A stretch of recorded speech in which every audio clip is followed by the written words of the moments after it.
지난해 한국 우주개발 역사에 쾌거가 있었습니다. 한국 독자개발 우주발사체 누리호와 달 궤도 탐사선 다누리인데요. 이 성과의 중심엔 한국항공우주연구원이 있습니다. 그리고 또 이 가운데엔 이상률 원장이 있고요. 이상률 원장은 1986년부터 한국 우주 1호 엔지니어로 지금까지 우주개발에 매진해온 우주개발 1세대입니다. 2월 7일 만난 이상률 원장은 우주개발 초창기 시대를 맨 땅에 헤딩하던 시절이라고 말했는데요. 그의 이야기를 들어보시죠. 전공을 한 것도 아니에요. 사실은 전공을 한 것도 아니고, 그때 제가 다닐 때 사실은 이런 우주라는 말은 없었고요. 항공공학과라는 데가 학교 3개만 있었습니다. 그 당시에 서울대학교, 인하대학교, 항공대학교. 이렇게 있다가 아마 제가 졸업하던 제가 이제 학사를 84년에 했고 석사 86년에 했는데 석사고 무렵해가지고 조선대학교에 우주항공과라는 게 생겼어요. 아마 우주자는 제 기억에 아마 여기서 제일 먼저 사용한 걸로 알고 있습니다. 사실 항공공학과, 그러니까 공학을 한다는 거는 저는 약간의 뭐랄까, 이게 뭐 절대적인 건 아니지만 약간의 타협이거든요. 저도 사실 뭐 예를 들면 뭐 천문이나 이런 자연과학이나 이런 거를 생각을 안 해요. 근데 어릴 때부터 이제 뭐 제가 이제 다리도 약간 불편하고 이러니까 집에서는 법대나 의대를 가라 이거였고, 저는 그쪽은 아닌 것 같다. 하여튼 저는 이과다. 하여튼 뭐 그래서 뭐 자연과학 같은 경우도 이제 좀 관심이 있었고요. 그래서 뭐 사실은 진로 생각할 때 그 당시에 뭐 천문 이런 것도 생각을 안 했던 건 아니에요. 근데 뭐 그렇다고 제가 아주 우주에 막 빠져서 이런 건 아니었는데, 어떻게 보면 항공공학과를 선택한 것 자체가 약간은 타협이죠. 뭐 순수 어떤 자연과학의 어떤 학문적인 연구가 아니라 공학이라는 것 자체가 그런 거고, 그 대신에 이제 공과대학 중에서도 항공공학을 온 사람들이 이제 저도 그랬고, 약간은 좀 공학 쪽이지만 뭔가 좀 꿈 비슷한 거, 그런 친구들이 많았어요. 인프라는 저는 처음 들어갔을 때 이제 제가 1호니까 부서도 없었죠. 87년 4월에 우주공학실이라는 걸 이제 처음 만들었어요, 그때. 그래서 그때 지금 유장수 박사님이라는 분이 우주공학 실장을 했고, 그리고 저 들어오고 나서 이제 다른 저보다 오히려 이제 시기로는 제가 먼저 들어왔는데 뭐 저보다 더 선배분들 또 이제 들어오고 이래가지고 이제 87년에 우주공학실을 만들었었고요. 그때 우주라고 했지만은 할 수 있는 게 어떻게 보면 이제 뭐 사운딩 로켓이라고 해가지고 발사체도 아니고 왜 그냥 로켓 발사해가지고 이렇게 올라갔다가 떨어지면서 요 고공에 있는 동안에 뭐 측정을 한다거나 하는 요런 거, 이제 과학 로켓이라고 그러죠. 이렇게 주로 뭐 우주라고 해봤자 생각할 수 있는 게 이 정도 6년, 7년 쭉 해가지고 항공우주연구소 넘어올 때까지만 해도 90년 초까지만 해도 사실은 위성에 대한, 우주라고 하지만 위성에 대한 이 팀도 없었습니다. 그래서 이 발사체, 로켓이나 발사체 쪽이 먼저 생겼고, 그 다음에 이제, 우주를 하려고 하면 이제 위성을 해야 되니까 다른 분들을 이렇게 좀, 또 다시 뽑기 시작을 했었어요. 그래서 위성이 늦게 간 거예요. 위성은 이제 아무도 없으니까, 아무도 없는 건 아니에요. 아주 초창기고 이제 아직 그거니까 위성으로 옮기면 어떠냐 그래갖고, 93년에 여기 이제 복직해가지고 하면서 93년에 이제 제가 위성으로 돌았어요. 예.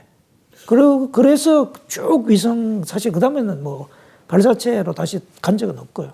그래서 위성 쪽에 하다가 이제 저궤도도 하고, 뭐 저궤도에 광학위성도 했고, 제가 영상 레이더 쏴위성도 했고, 그 다음에 제가 정지궤도 책임자도 해서 정지궤도 위성도 했고, 뭐 달까지 이제 해가지고 하다 보니까, 그 제가 뭐 제 삶을 요약하라 그러면 그럽니다. 결국 지상에 땅에 발을 딛고 있다가 비행기 하면서 조금 올라왔고, 발사체, 그 다음에 저궤도 위성, 뭐 정지궤도 위성, 달까지 이렇게. 예, 어떻게 보면 고도가 쭉 높아진 게 어떻게 보면 제 삶인 것 같더라고요. 그 사명감, 뭐 자부심 이런 거를 기반으로 해서 그 열정이 있었어요. 예. 그리고 요즘은 또 뭐 있잖아요. 뭐 주 52시간 뭐 이런 거. 옛날에 그런 거 없었거든요.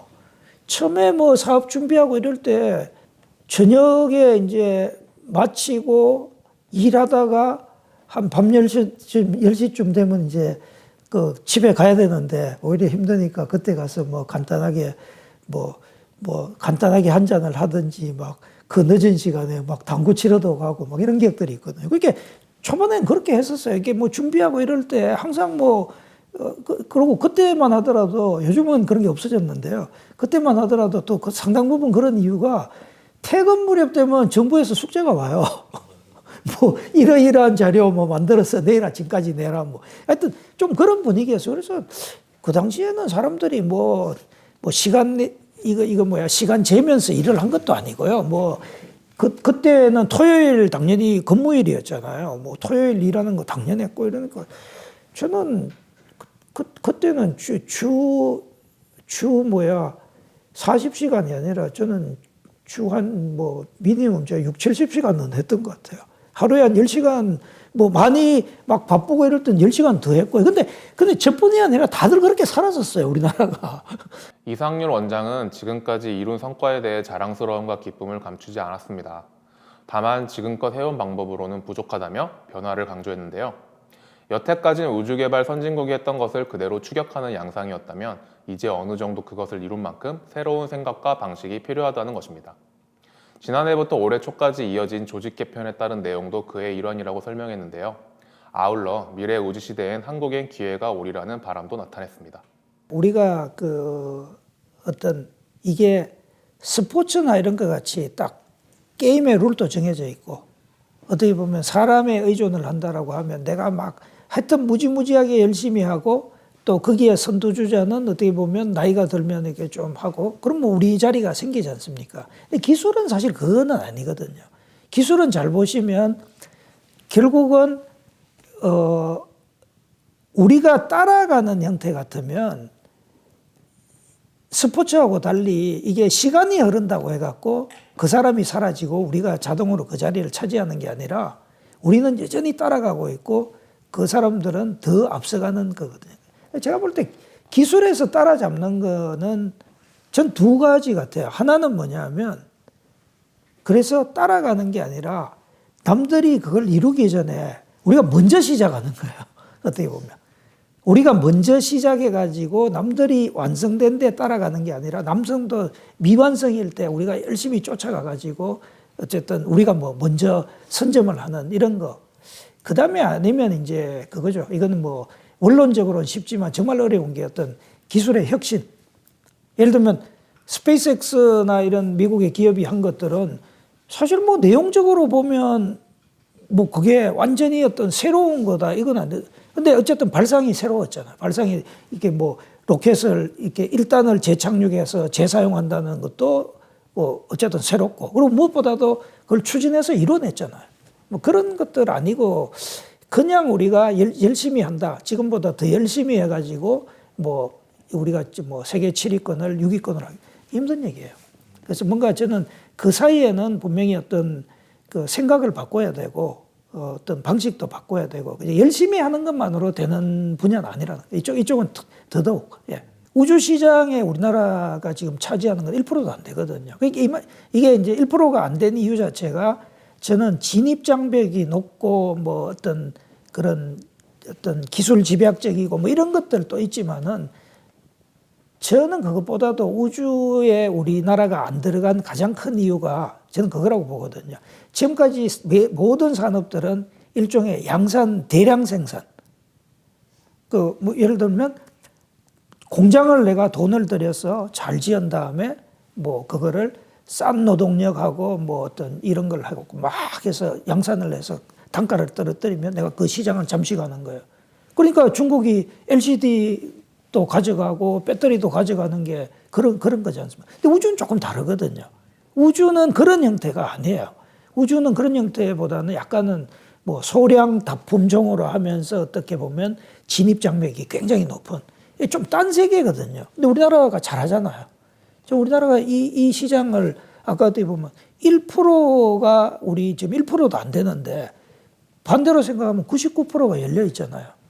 그래서 저는 이 부분에 대해서는 할만하다라는 생각을 한 거죠. 그리고 한때는 제가 잠시 이제 그 뭐랄까 요즘 뉴스페이스라는 말 들어보셨지 않습니까? 그래서 한때는 제가 뉴스페이스라는 것 때문에 막 굉장히 고민에 빠진 적이 있었어요. 그래서 내가 도대체 평생을 해서 한 게 뭐지? 이런 느낌이 막 오는 거죠. 왜냐하면 과거에 우리가 인공위성이나 뭐 발사체나 이런 걸 할 때 굉장히 큰 돈을 들이고 뭐 막 엄청난 시간을 들였는데 지금 뭐 그런 것들이 보면 과거보다도 엄청나게 싼 가격으로 막 이제 막 들어오는 것들이 있거든요. 그래서 근데 다시 생각을 해보니까 사실 이 환경이 국내 그 산업체가 이 시장에 들어가기에 저는 더 유리하다고 봐요. 왜냐하면 과거처럼 정말 진입장벽이 높고 몇 나라밖에 못하면 아예 못 들어가거든요. 이상률 원장은 누리호, 다누리 성공으로 한국이 세계 7위권 우주개발 국가로 거듭났다고 얘기했습니다. 그러면서도 6위와는 큰 격차가 7위라며 아직 갈 길이 멀다고 했는데요. 박수 칠 때 더 잘해야 하고 고삐를 늦추지 않겠다는 의지를 드러냈습니다.